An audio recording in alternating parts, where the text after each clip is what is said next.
నమస్కారం. ఘంటారావానికి స్వాగతం. ముందుగా ప్రధాన అంశాలు. రాష్ట్రం సాంకేతికతలో అగ్రగామిగా ఉందన్న చంద్రబాబు. ఇంధన రంగ అవకాశాలు అందిపుచ్చుకునేందుకు సిద్ధమని వెల్లడి.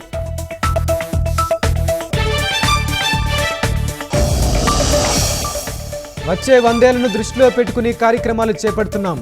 సూర్యఘర్తో ప్రతి ఇల్లు విద్యుత్ ఉత్పత్తి చేయాలన్న ప్రధాని.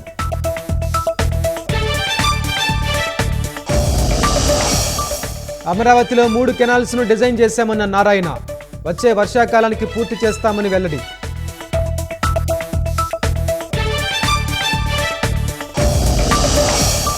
యూనివర్సిటీల ప్రక్షాళనకు మంత్రి లోకేష్ చర్యలు. రాజకీయాలకు అతీతంగా వీసీలను నియమించేందుకు నోటిఫికేషన్.